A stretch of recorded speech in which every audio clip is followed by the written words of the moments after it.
The Flannan Isles Disappearance. The lighthouse keepers vanished.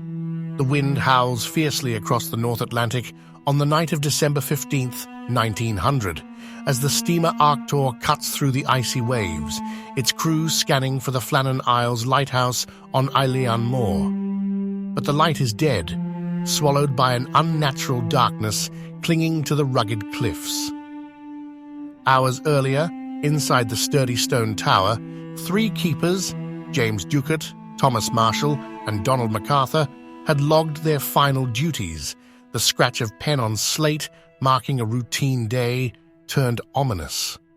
A faint lighthouse bell tolls, a lonely sound cutting through the silence. Days later, on December 26th, the relief ship Hesperus arrives, its horn blaring and rockets flaring, but no answer comes. Relief keeper Joseph Mòr climbs the 160 steep steps, heart pounding, only to find the kitchen clock stopped, a meal uneaten on the table, a chair toppled, and the lighthouse deserted. The 3 men, seasoned mariners all, have vanished without a trace, leaving behind a chilling void that grips the world's imagination. Welcome to Legends Unveiled, where we unravel the deepest maritime mysteries. Scene 2. The Keepers of Eilean Mòr. Meet the men who tended the flame on this desolate rock. James Ducat, 43, the principal keeper, a family man with a wife and 4 children back on Lewis, carries the weight of leadership with a quiet resolve, his years at sea etched into his weathered face. Thomas Marshall, 40, the second assistant, unmarried but close to his father and siblings, is the meticulous one.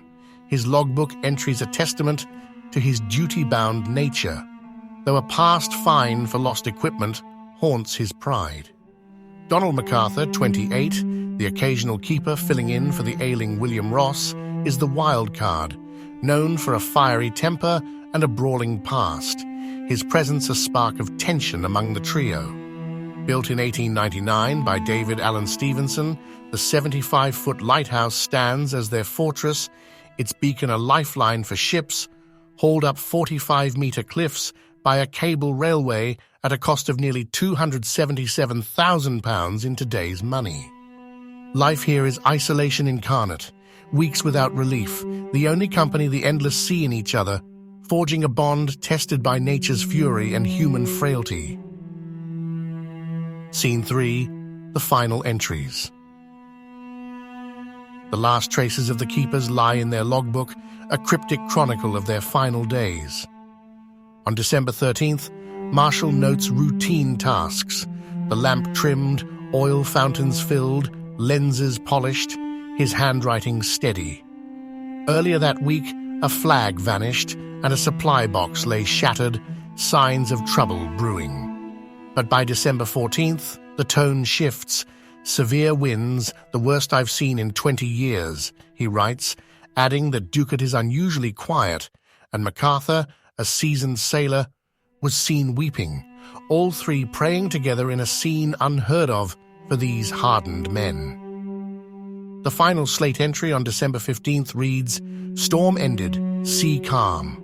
God is over all," a phrase that chills the soul.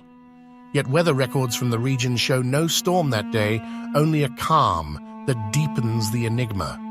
The logs, later questioned as possibly falsified, hint at an unseen terror, localized weather, a psychological unraveling, or something more. This discrepancy ignites a conflict between the keeper's recorded despair and the official calm, setting the stage for a mystery that defies explanation. Scene 4. The Discovery and Desolation. Joseph Mòr steps into the lighthouse on December 26th, the air thick with dread. Relief was stalled by storms from December 15th to 25, leaving the island isolated longer. The main door is closed, the gate latched, yet inside, the clock is frozen, beds unmade, and a single set of oilskins hangs.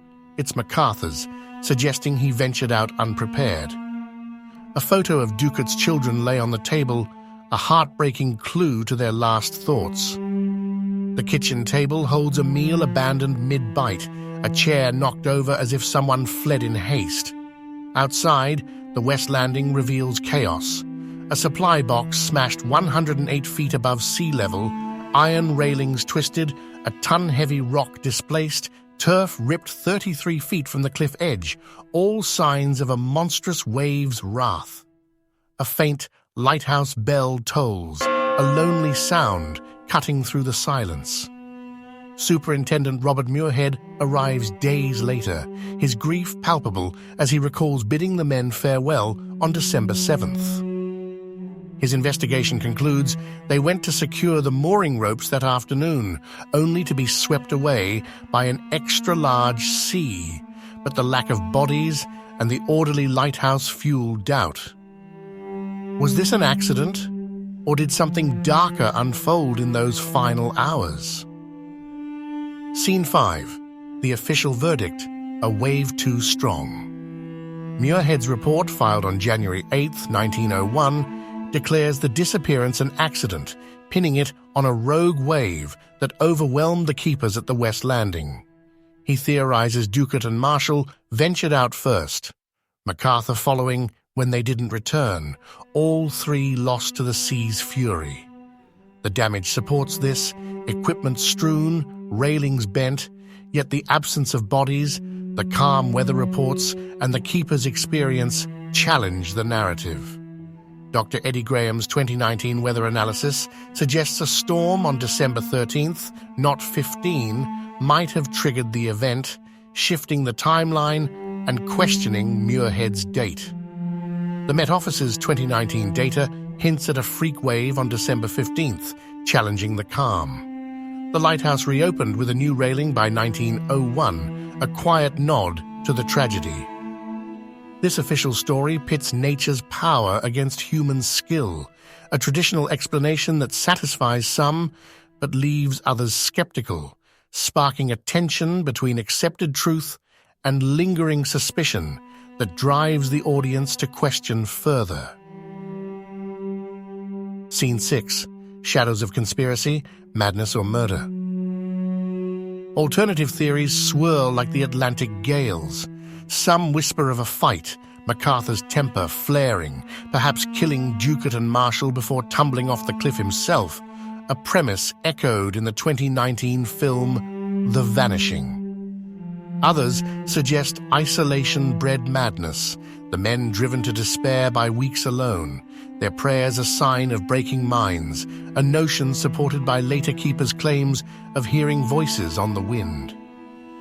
Some suggest foreign sailors, shipwrecked and desperate, raided for supplies, turning violent. Others propose a tsunami or landslide, a rare natural force reshaping the cliff that night. A few believe a suicide pact, born of despair, led them to walk into the sea together. Supernatural tales emerge, sea serpents, fairy folk, or the phantom of the Seven Hunters snatching them, fueled by Eilean Mòr's ancient chapel and its aura of sanctity. Even foreign spies or a government cover-up surface, though baseless. These clash with Muirhead's wave theory, creating a web of intrigue, accident, violence, or the unknown that keeps viewers hooked. Which theory pulls you in? Vote below before we uncover more. Scene 7, the 2025 revelation, echoes from the deep. In March 2025, a team restores the automated lighthouse, now a historic site since 2020, when it ceased manned operation. Beneath a loose floorboard, they uncover a waterlogged journal, its pages bearing MacArthur's jagged script dated December 14th. The sea speaks, it calls us out. We cannot resist. Forensic analysis by Dr. Ailsa MacLeod, a marine historian, dates the ink to 1900, its saltwater damage suggesting it fell into the sea, then washed back. Ex-posts explode with theories. Alien abduction, a cursed island, though unproven, reflecting modern fascination. MacLeod, a skeptic of Muirhead's wave, clashes with traditionalists, her find hinting at a psychological descent or external force. This new evidence bridges past and present, leaving room for the story to evolve as the journal's full meaning unfolds. Scene 8. The Island's Curse, a cultural enigma. Eilean Mòr's mystique grows with time.